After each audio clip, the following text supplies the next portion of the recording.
Dr. Asim. It was nearly 7 in the evening when I drove to the health unit in my village.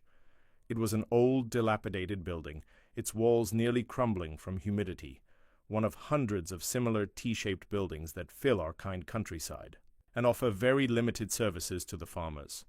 There were no workers or guards, so I climbed the broken stairs to the upper floor, where the doctor resided, and knocked politely on the door. A moment. I heard footsteps inside, then a metal latch opened, and the doctor's face appeared in the light of the kerosene lamp he was holding. He was a young man in his mid-30s, but his hair was almost gone, and he wore thick glasses that made his eyelids seem smaller and narrower than they were. His beard was partially grown.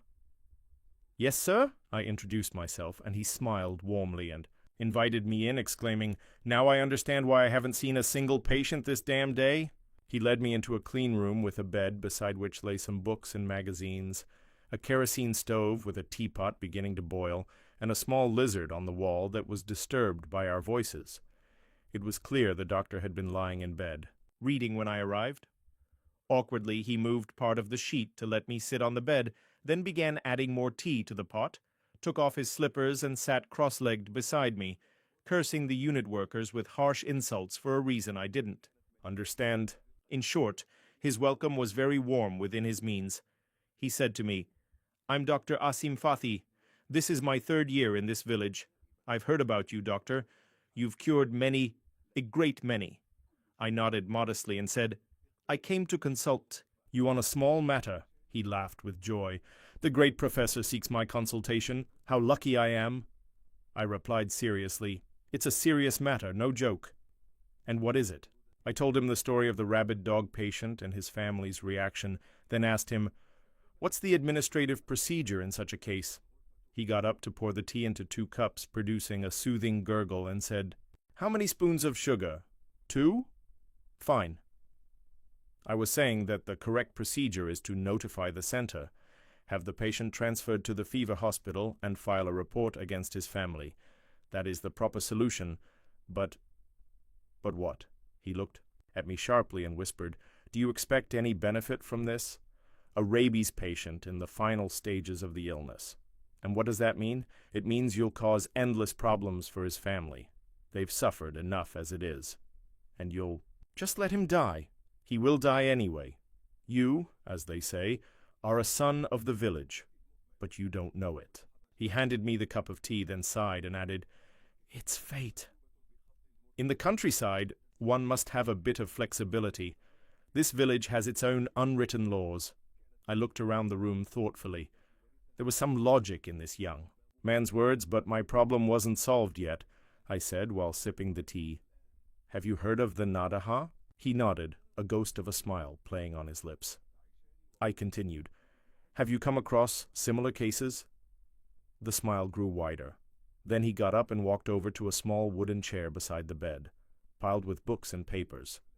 He took a small, worn notebook with a frayed cover, returned to the bed, and said, "I'll show you something no one has seen before." "And what is it?" "It's my diary." He started flipping through the notebook, many pages with neat, small handwriting, full of meaningless words, sketches of girls' faces, verses of poetry, writings about his pain, his torment, and regrets over many things I had no interest in knowing. What a disaster. It was impossible for him to resist the temptation to read his writings to my tired old ears. Fate had handed him a foolish listener at 8 in the evening, and he wasn't going to let him escape. But fortunately, he didn't read anything aloud. Instead, he flipped to a couple of pages in the middle and began reading, glancing at me from time to time. In October 61, Zogby Farhat, a 36-year-old farmer, developed a strange illness. Symptoms: total distraction, disconnection from reality. Not eating, not drinking, not speaking. Examination: all vital signs normal, nervous system intact, no signs of any narcotic substances. Tests: blood sugar, kidney function, spinal fluid, all normal. Case history: the patient's family claimed they heard a woman calling his name moments before the condition appeared. In November 61, the family went to sleep, and when they woke up, the patient was gone, neither in the house nor anywhere else. Then he turned the page and sipped some tea. In February 62, the story repeated with Said Gaber, a 25-year-old construction worker. Same symptoms. Everything the same. In March 62, a similar incident occurred to Ibrahim El-Sakka, a 13-year-old teenager. In April 62, Reda Ismail, a 34-year-old farmer, he's in a coma now and has never woken up. In every one of these incidents, the patient's family mentioned the name of the Naddaha. What is the Naddaha? The Naddaha is one of the terrifying figures in folk literature. She is, according to those who have described her, a ghoul disguised as a beautiful woman. She roams the dark fields at night, calling out to a specific young man by name, over and over. Once the young man hears her, he rushes out to follow her despite his family's warnings. When he meets the girl and falls into her arms, she transforms into a massive ghoul that devours him down to the bone. There are several accounts supporting the existence of a creature with these traits. Mohammed Amin, a 50-year-old farmer, saw a tall woman in his field at night walking slowly and calling out, "Zogby! Zogby!" He swears she was glowing with a frightening green color. Naturally, he didn't dare approach her, but returned home, wrapped himself in blankets, and recited prayers. El Sayed El-Sharkawi, the village grocer, while returning at night by the canal, saw a beautiful girl walking on the water without sinking. Ahmed Abbas, a farmer, heard a woman's voice calling, "Ibrahim! Ibrahim!" He rushed to see what was going on. He found a woman standing alone in the field. He approached her to ask what she wanted from Ibrahim. She slowly turned to him. He said it was the most beautiful face he had ever seen, but her irises were blood red, and the entire world spun around him at that moment. He only came to when his brother-in-law was carrying him home, unconscious from the horror of what he had seen. The child Sobi Mahmoud, 9 years old, saw a woman crossing his father's field at night under the moonlight without casting a shadow. Said sarcastically, "He's quite the observant child." Dr. Asim didn't seem to notice my sarcasm and continued reading. In every case, there were 2 calls. The first puts the victim into a state of stupor, and the second is the final one, after which they disappear. The time between the 2 calls ranges from 1 to 2 weeks. Some villagers tie up the one being called to prevent their disappearance. Others guard the victim closely. But eventually, a moment of negligence or sleep always occurs. At that moment, everything ends and the victim escapes. Didn't anyone try to chase the one calling? Of course not, because the legend is alive in their hearts, and they believe that anyone who tries to stop the Naddaha from doing her job will be her next victim. He sipped the last of his tea from the cup and turned the page. There are several possibilities for what's happening. The first possibility is that the Naddaha is a real being, an unacceptable possibility, he said, placing the cup beside him and shifting his sitting position. I agree with you on that, but it's the only possibility left after ruling out the others, which are ridiculous, as you'll see. The second possibility, it is a psychological epidemic unknown to us that has spread in the village with purely psychological symptoms, like the Kuru epidemic in Central Africa. In that case, it would require reporting the matter to those more capable than us, like the World Health Organization or NAMRU 5. The third possibility, mass hallucination affecting everyone. It's a difficult and hard-to-believe possibility, but better than the fourth. The fourth possibility, that several clean murders have been committed using this legendary image, and that a brilliant killer has staged his crime so well that no one suspects anything other than the existence of a real Naddaha. I said thoughtfully, "You've presented the facts well, but I believe all 4 possibilities are imaginary and contradictory." That fifth possibility, that each case has a separate explanation. The one I saw today had rabies, and perhaps the others suffered from things I didn't know. I looked at my watch. It was exactly 9 o'clock, and I remembered my brother. What occupied my mind now was just one thing: to go to him, tie him to his bed, and spare myself the worry of what could be or what might happen. The doctor's presentation was neat and organized, but it didn't offer me much. I contemplated the books stacked beside the bed on the chair. What a strange collection. Mein Kampf by Adolf Hitler, some of Nietzsche's works, a collection of science fiction novels, several medical volumes, mostly about pharmacology, and 4 poetry books. I looked at him and said, "Thanks for the intriguing talk and your hospitality. I must go now." "But we haven't finished talking yet." Later. "It's been a long day." "Yes, I know, and I'm sorry for that. In any case, you'll find me here often."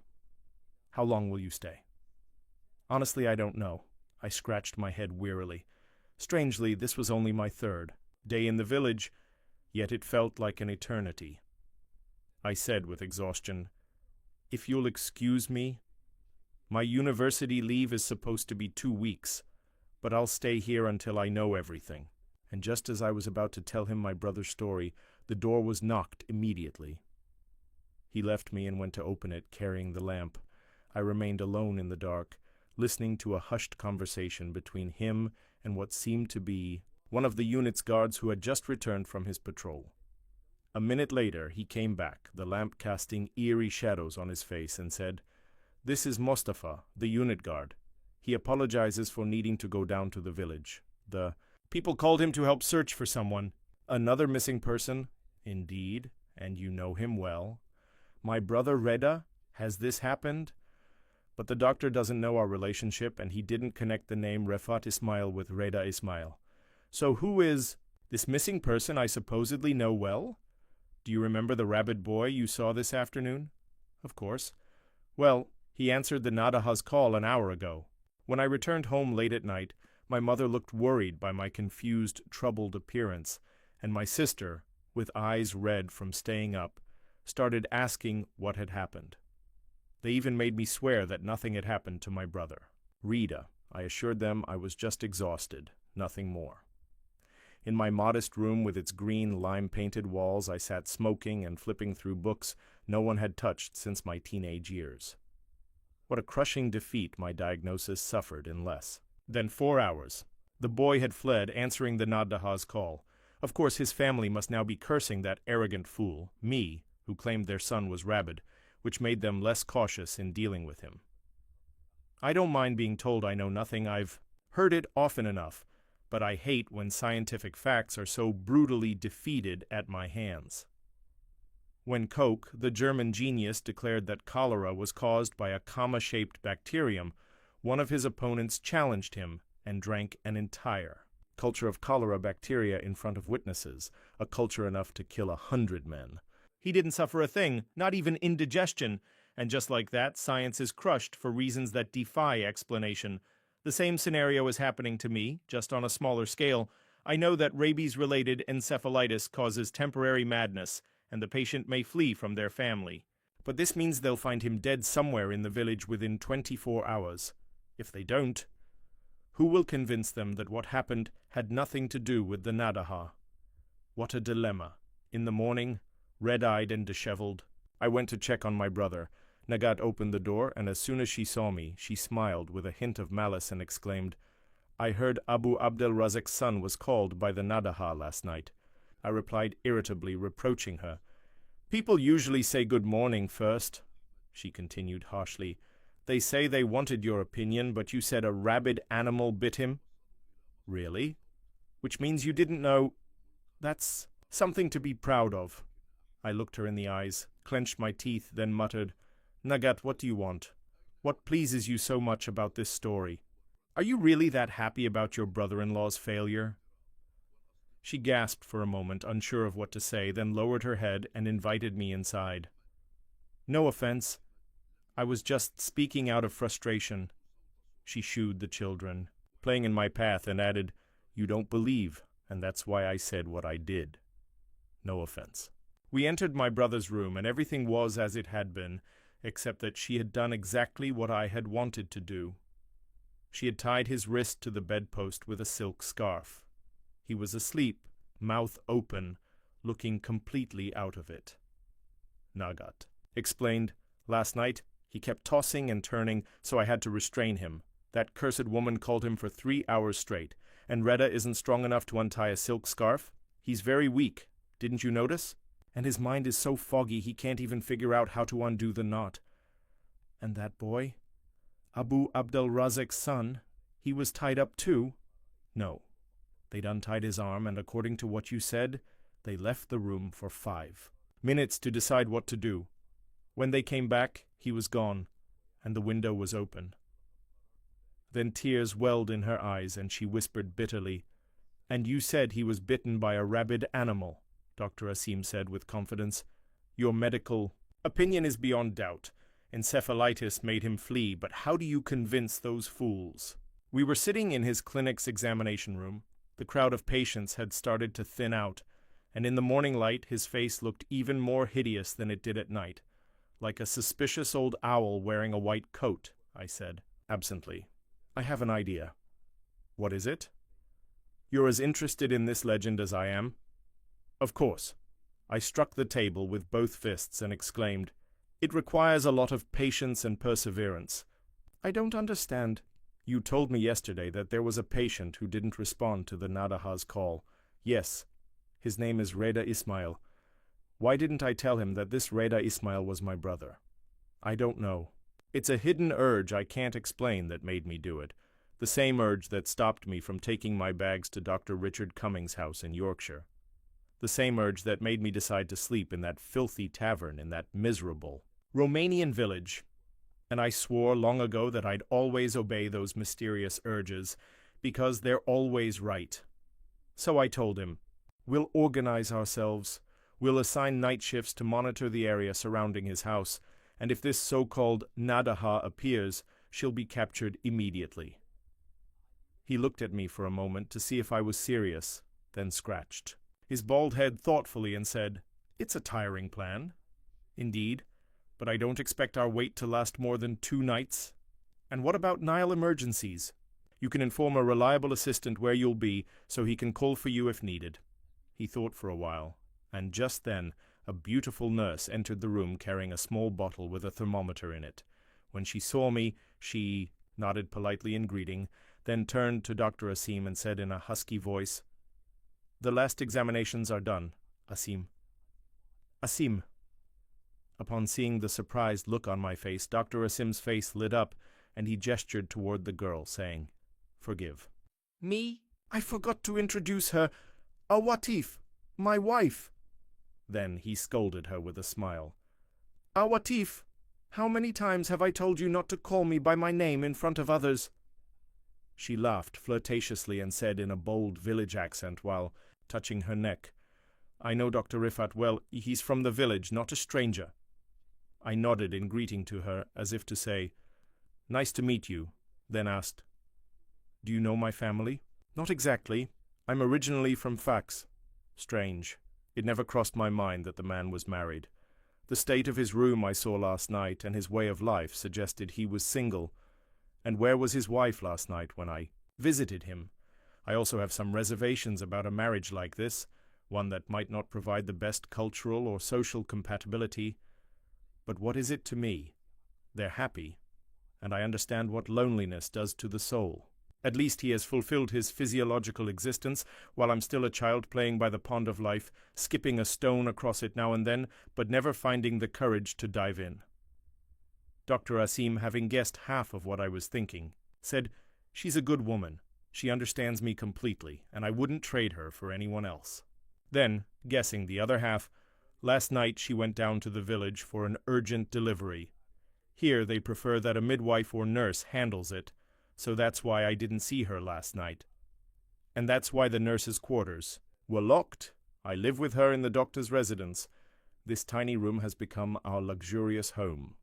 I reached out and played with the thermometer in the bottle, then said, "So when does our little project begin?" "Tonight, if you want." It is night. Once again, that mysterious black entity full of secrets returns. In my room I dressed, preparing to join Dr. Asim at the rural health unit. I put on light shoes, slipped a flashlight into my pocket, and made sure I had enough cigarettes for a long, harsh night. Then I did something I never thought I would do. From the lining of my medical bag, I pulled out my small pistol, which I had licensed after my adventure with Count Dracula. I checked that it was loaded and slipped it into my pocket. The next step, and the most important, was that I took the small Quran my mother had given me and placed it in the inner pocket of my suit. I was ready for everything.